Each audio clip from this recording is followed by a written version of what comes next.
Hello, everyone, and welcome to Keeping Up with the Carnivores, Day 50. We made it. The big 50, the big 50, the big kahuna. So, today we're going to talk about being carnivores on a cleaning lady budget. Yes, because we are rich with happiness, but not necessarily rich with money. So, we're going to give you some of our tips because as it appears, carnivore can be very expensive. It's not like we're sitting down and eating giant steaks every night, though. So Correct. These are just our tips on how we've kept our meal budget as low as possible.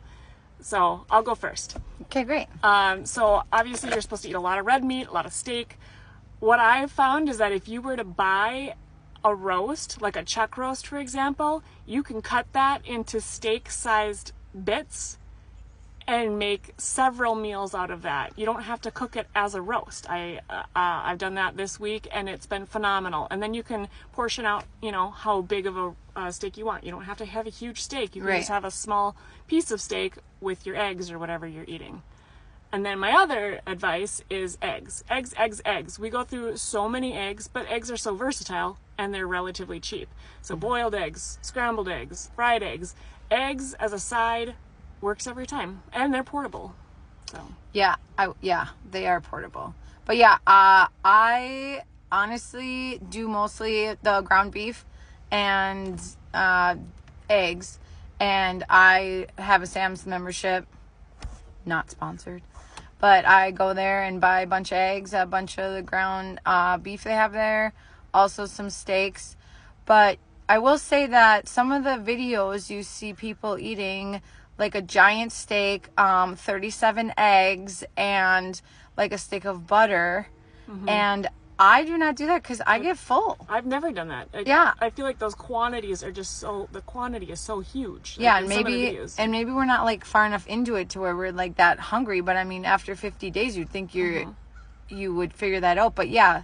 So I'll have like, I don't know, some like half a pound, 3/4 pounds of ground beef and a couple eggs mixed together, whether they're scrambled or over easy or over hard, and that's it. And it seems pretty darn affordable if you ask me. And I feel like we only eat about 2 times a day. For sure. Right? So I only have 2 meals a day. I'm not eating breakfast. We'll eat lunch together in the car. Mm-hmm. Sometimes we'll split that lunch up and have like 2 little snacks in between houses when we're done cleaning.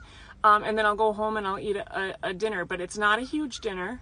No. And I'm full afterwards. And then I don't snack at night because you can't snack unless you want to eat more meat. Or pork rinds. And I haven't been snacky, I'll grab a sparkling water or something and sip on that because I like to have something to drink next to me. Yeah. I think we've talked about this before and there's a lot of comments like, oh, how can you afford that? Like, meat's so expensive.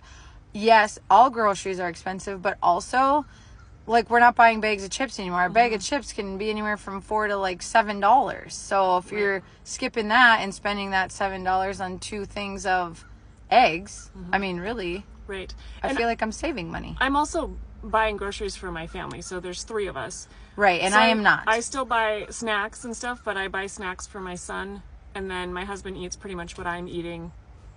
So, I don't know. I feel like we've done it pretty affordably. So it can be done.